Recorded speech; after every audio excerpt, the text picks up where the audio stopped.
Joseph Stalin was born as Iosif Vissarionovich Jugashvili, but later changed his name to Joseph Stalin, meaning man of steel. Joseph Stalin was born December 18, 1878 in Gori, Georgia in Soviet Russia. As a child, he contracted smallpox. This left his face permanently scarred and deformed his left arm for life. Other kids in his village bullied him. This encouraged the young Joseph Stalin to pursue a role of power and respect in the future. His mother was a pious Russian Orthodox Christian. It was her dream for him to become a priest.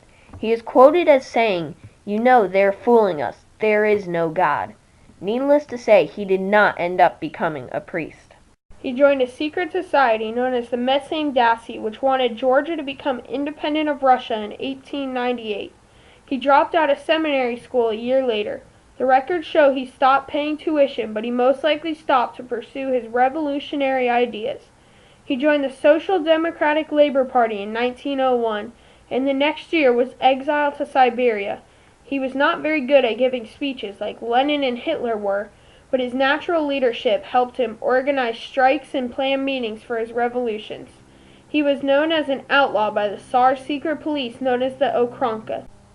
To fund their revolution, the Messame Daci would rob banks. In 1907, his crew became infamous for the robbery of the Tiflis Bank, which killed many people, and over 250,000 rubles, equivalent to 3.4 million US dollars, were stolen. This robbery was masterminded by Stalin. This is his mugshot.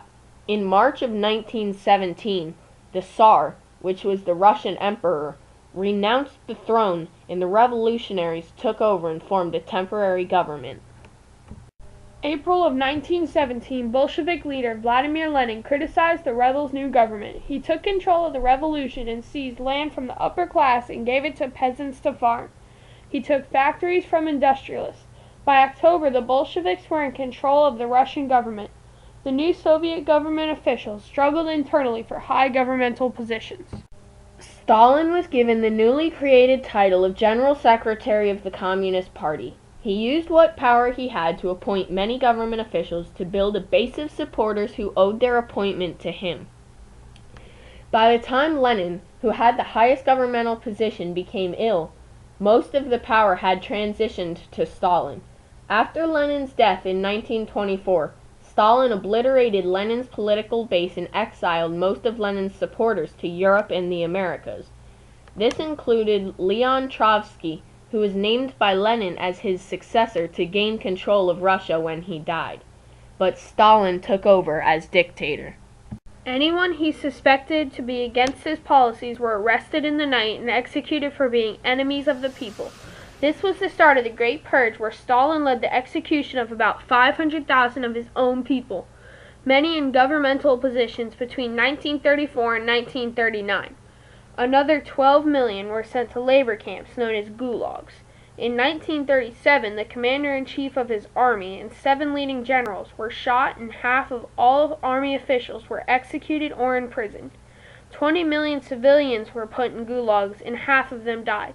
He also arrested many religious leaders and shut down many churches. Stalin censored everything, making sure nothing ever talked badly about him, and distributed lots of propaganda. He literally rewrote history when he had the textbooks changed to portray him as the hero of the Russian Revolution, and left out any mention to the existence of any of the people that died in his Great Purge. Stalin reversed the agricultural policies of the Bolsheviks under Lenin, taking back the land he gave to peasants and making large collective farms with forced labor.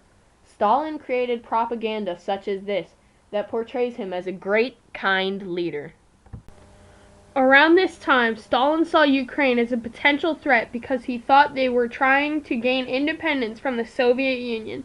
He orchestrated a famine known as the Holodomor, which means death by hunger, as the Holocaust means death by fire.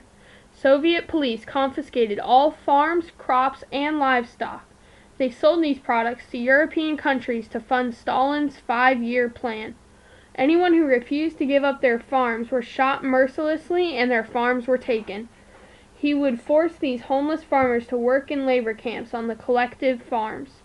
The animals such as donkeys were fed to keep them alive and strong to complete their jobs on the farm, while the people were never fed and died days after they were forced into labor. 25,000 Ukrainians died every day during the famine. During the Holodomor, a total of 10 million people died of starvation or execution. In 1939, he formed a non-aggression pact with Hitler. In June of 1942, Hitler betrayed Stalin, breaking the pact when he attacked the Red Army. Unprepared, they suffered mass casualties. He took this betrayal very personally and hid away in his office for days until he decided to fight back against Nazi Germany. Stalin developed a paranoid distrust of Western civilization when the Allies hesitated to fully invest in fighting Hitler. Stalin died on March 5, 1953 of a heart attack, leaving behind a huge legacy. Current Russian President Vladimir Putin credits Stalin with establishing Russia as a world superpower, but also states the inevitable truth that Stalin's oppression and murder of Russian citizens is not acceptable. Similarly, a viral YouTube series known as Epic Rap Battles of History features Stalin in one of their videos. Perhaps the greatest legacy of Stalin is the fact that his Red Army defeated Hitler and the Nazi regime in Germany.